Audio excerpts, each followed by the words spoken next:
a tool called a peavey.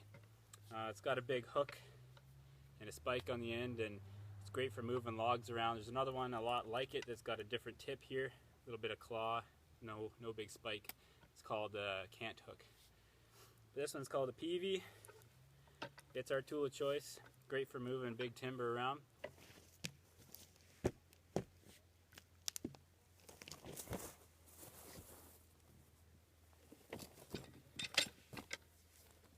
And they work especially good when there's two of you.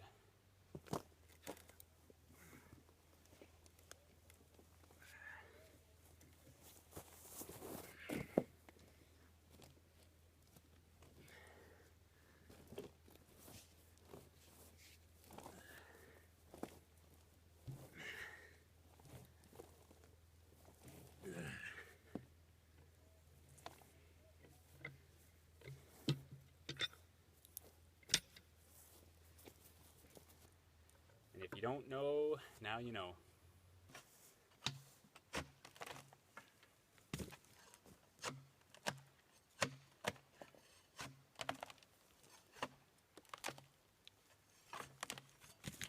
The first thing we need to do with this big log is peel all the bark off of it.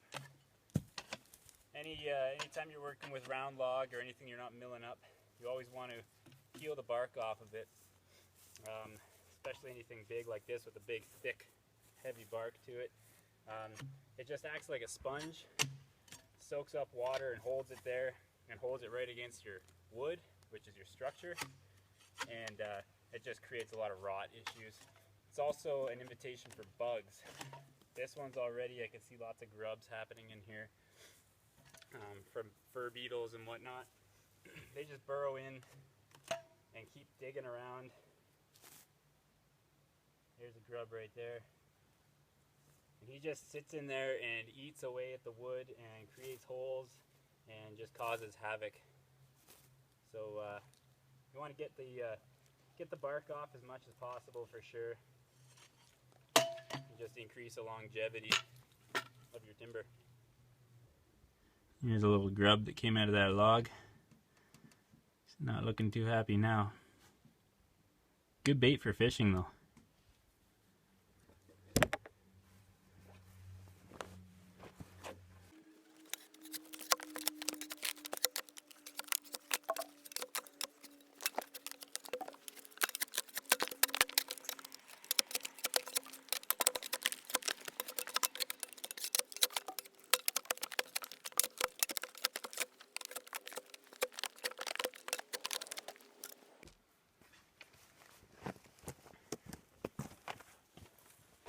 So that'll do it for peeling this log. This little scraper is definitely not the ideal tool to use for this. The one that is called a bark spud, and it's got a bit of a curve to it so you can kind of peel up underneath the bark and keep it moving. But this stuff was nice and thick and pretty old, so it peeled up nice and easy with just with this little ice scraper. Next thing to do with this log is to just kind of buck all these knots down. They're a little unruly right now, so we're going to clean them up quite a bit and then cut this guy down to length.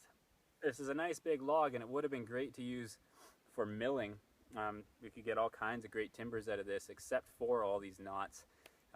It'd be impossible to mill this, and the way that the timbers would dry when they're full of knots like this, it would just be twisting and warping all over the place as they dried. So certainly not ideal. And we've got lots of other wood here to choose from instead.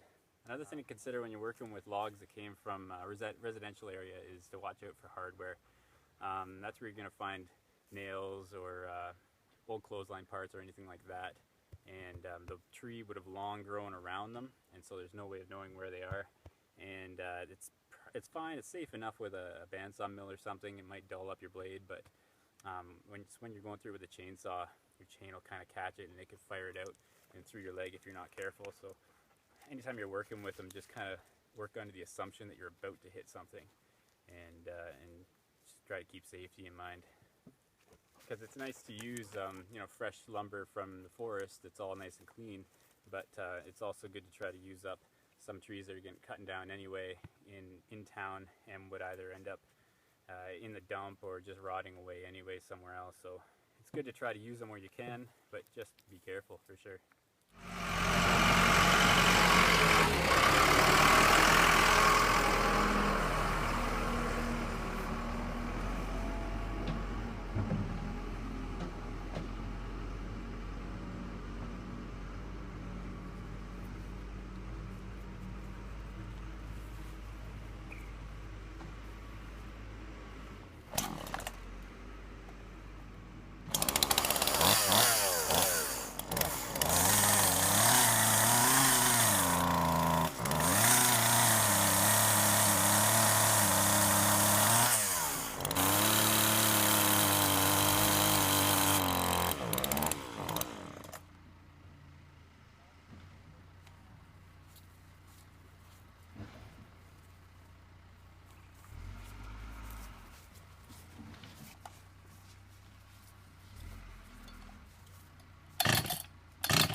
Go.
Well, we got a whole bunch of stumps cut up here, and my battery's dying, so see ya.